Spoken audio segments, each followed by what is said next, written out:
Hey guys, this is KD here और आप देख रहे हैं केडी स्टडी पॉइंट।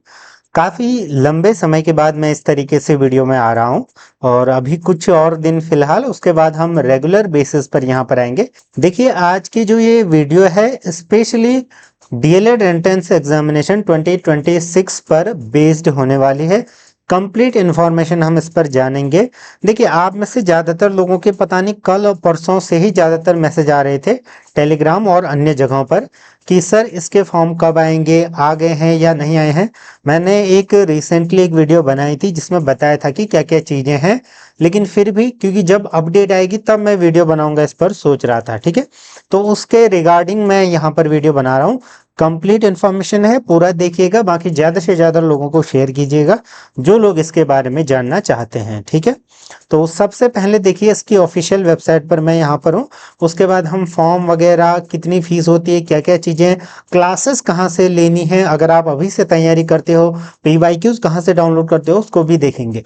तो सबसे पहले यहाँ पर देखिए, ये जो वेबसाइट है ये आपका Uttarakhand board of school education की है और यही आपका डिपार्टमेंटल एग्जाम के अंतर्गत डीएलएड का एग्जाम करवाता है। ठीक है, तो यहाँ पर अभी देखिए रिसेंट में अगर हम देखें तो कोई भी यहाँ पर लेटेस्ट वैकेंसी अपडेट या कोई भी नोटिस नहीं आ रहा है डीएलएड के रिगार्डिंग। ठीक है, ये चीज आपको क्लियर और कंफर्म होगी। ठीक है, कब आएंगे, क्या क्या चीजें हैं, उस पर अभी हम बात करेंगे। उससे पहले देखिए, सबसे पहले आपको यहाँ पर देखना है, अगर आपको अभी से तैयारी करनी है तो उसके लिए आपको क्या करना है, आप अपने स्तर से भी पढ़ सकते हो, लेकिन एक बार पीवाईक्यू आप जरूर देख लेना।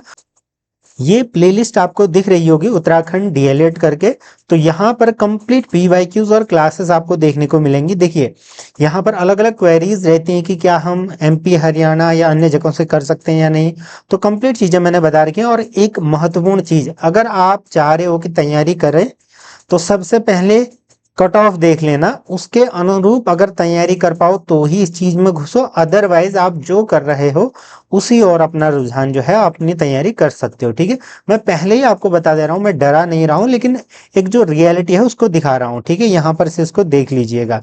पिछले साल का पेपर, अन्य सारे पीवाईक्यूज आपको यहाँ पर देखने को मिल जाएंगे। और जो हमारी क्लासेस चली थी, हालांकि जो क्लासेस हैं वो मेंबरशिप वाली हैं, तो अगर आप लेना चाहते हो तो 1 महीने की लेकर के हमारे टेलीग्राम ग्रुप से जुड़ सकते हो, जहां पर आपको सारे पीवाईक्यूज वगैरह देखने को मिलेंगे। तो ये अभी फिलहाल अगर अच्छे से पढ़ना चाहते हो तो ले सकते हो, अदरवाइज जब फॉर्म आ जाएंगे उसके बाद हम क्लासेस स्टार्ट करेंगे तो उसकी अपडेट मैं आपको दे दूंगा। ठीक है, यहाँ पर ये पीवाईक्यू वगैरह देखने को आपको मिल जाएंगे। आप हमारे फ्री ग्रुपों से भी जो है जुड़ सकते हैं। ठीक है, तो सिंपली हम सबसे पहले यहीं पर चलते हैं। तो यहाँ पर भिन्न भिन्न प्रकार की वीडियोस हैं, उसके लिए मैं ये दिखा रहा हूँ आपको। बाकी ये सारी प्लेलिस्ट वगैरह हैं। तो ये सारी चीजें होगी। उसके अलावा जो इसका ब्रोशर रहता है वो किस तरीके का रहता है और कौन लोग इसके लिए एलिजिबल होंगे, पिछले साल का जो ब्रोशर है उसके अकॉर्डिंग मैं थोड़ा सा बता देता हूँ।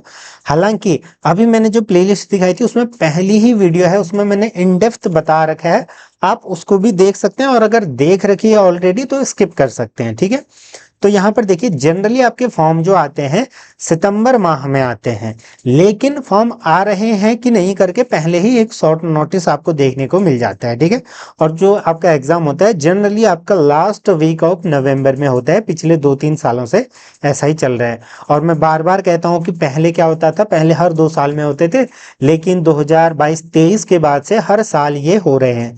जैसे 2025 का एंट्रेंस हुआ तो उनका जो एडमिशन हुआ डाइट में, उनका 2026 में हुआ। ऐसे 2026 में जो एंट्रेंस होगा उसके एडमिशन 27 में होंगे। ये सारी चीजें हैं। ठीक है, तो सबसे पहले यहाँ पर देखिए आपको क्या क्या चीजें हैं। शैक्षिक योग्यता, तो मैंने आपको बताया था कि उत्तराखंड में अगर आप डीएलएड करना चाहते हो तो आपको ग्रेजुएशन पास होना जरूरी है, यानी कि ग्रेजुएट आप होने चाहिए।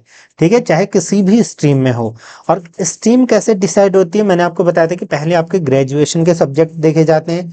अब मान लीजिए ग्रेजुएशन में आपके अलग अलग सब्जेक्ट हैं, तो फिर आप हम पीछे चलते हैं और आपकी 12वीं के हिसाब से डिसाइड होता है। ठीक है, जहां पर देखिए विज्ञान वर्ग के 325, विज्ञानेतर के 325, टोटल 650 सीट्स होती हैं, और प्रत्येक डाइट में 25-25 यानी कि टोटल 50 सीटें होती है। तो ये चीजें आपको यहाँ पर देखने को मिल रही होंगी। ये पिछली वीडियो जो मैंने बनाई थी उसी के रिगार्डिंग थी। ठीक है, बाकी अन्य चीजें, मेन चीज मैंने आपको बता दी। अगर आप इच्छुक हैं, तैयारी करना चाहते हो तो PYQ देख करके अब लग जाइएगा। अगर ये चीजें हैं, एक चीज ध्यान रखना, फॉर्म भरने से पहले ही आपको जो है ग्रेजुएशन पास होना अनिवार्य होता है, तो ये थोड़ा सा आप इसमें ध्यान रख लेना, ठीक है, इस तरीके से, क्योंकि फिर इस तरीके के डाउट भी आते हैं।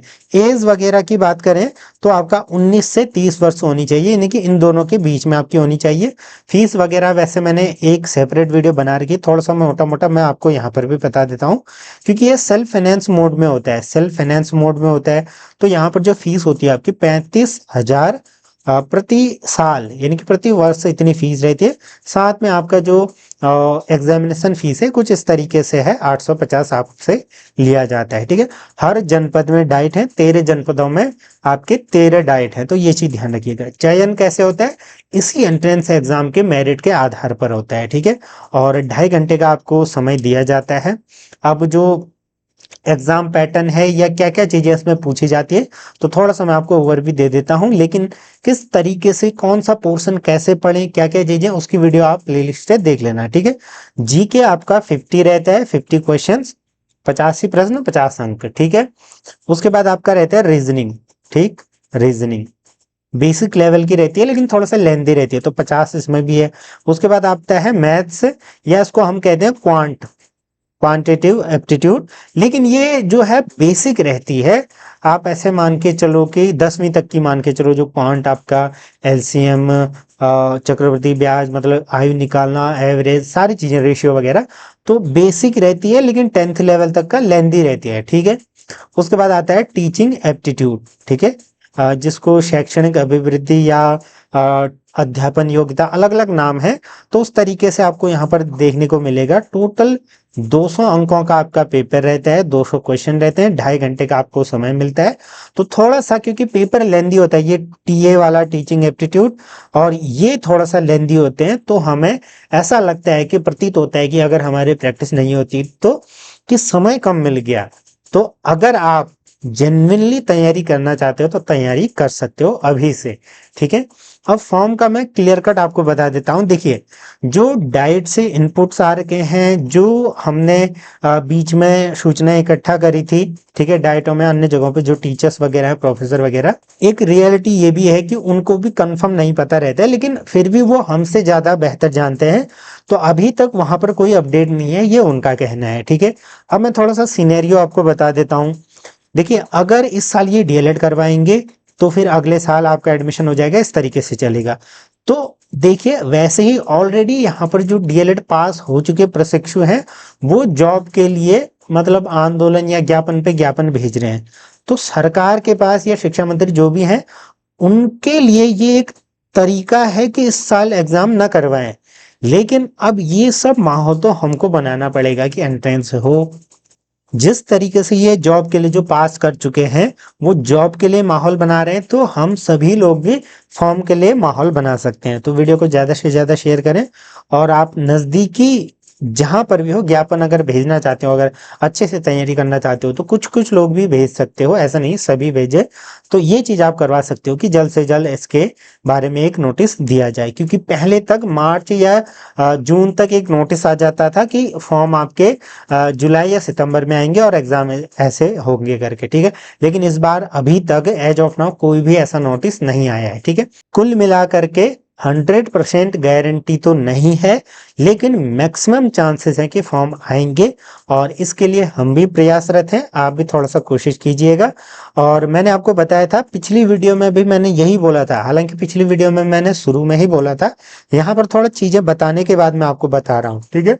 तो ये चीजें, क्योंकि जो पिछला बैच है वो भी इस चीज के लिए आंदोलन कर रहे हैं, या लगातार सचिवालयों के चक्कर लगा रहे हैं कि हमें भी जो है मौका दो और वैकेंसी निकालो करके। तो ये सारी चीजें यहाँ पर चल रही हैं।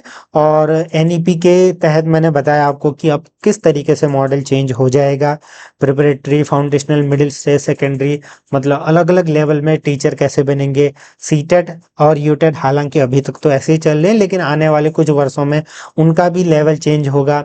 बाकी देखिए, CTET UTET की तैयारी करना चाहते हो, उनके रिगार्डिंग अगर आपको जानकारी चाहिए, तो उस पर भी, उन संबंध में भी हमने काफी वीडियोस बना रखी हैं, आप उनको जा करके देख सकते हो। तो एज ऑफ नाउ मैंने जो चीजें हैं वो क्लियर कट बता दी कि मैक्सिमम चांसेस तो हैं फॉर्म आएंगे, लेकिन अब 100% अश्योरिटी या अश्योरेंस के साथ हम भी नहीं कह सकते, क्योंकि इस तरीके के इनपुट या कोई नोटिस ही नहीं आया है, ठीक है। लेकिन अगर आप तैयारी करना चाहते हो तो तैयारी अभी से करते रहें, थोड़ा थोड़ा या जिस तरीके से भी, क्योंकि जब फॉर्म आएंगे अगर आप तब सोचोगे कि तब तैयारी करके निकलेगा तो बहुत कम चांसेस हैं, विरले ही कोई हो पाते हैं चयनित, ठीक है। तो ये चीज ध्यान रखना। एक बार आप पीवाईक्यू देख करके कट ऑफ देख लेना, उसके बाद फिर आप तैयारी करनी है नहीं करनी है ये चीज देख लेना, ठीक है। निगेटिव मार्किंग कुछ नहीं होती है, तो कट ऑफ तब भी ज्यादा जाती है, और जो तैयारी है वो ज्यादा लोग लगातार कई वर्षों से कर रहे हैं, ठीक है। क्योंकि आगे फिर आपको कोई परीक्षा देनी है नहीं, यूटेट 1 या सीटेट 1 निकालो और जो मेरिट बनेगी उस बेसिस पर आपका चयन होगा। बहुत अच्छी सैलरी है, अब 8वां वेतन आयोग लगेगा तो फिर तो एकदम से उछाल आएगा सैलरी में, ठीक है। बाकी चैनल से जुड़े रहें, हमारे अन्य ग्रुपों से, सोशल मीडिया हैंडलों से जुड़े रह सकते हैं। मिलते हैं अगली किसी क्लास में, तब तक के लिए धन्यवाद।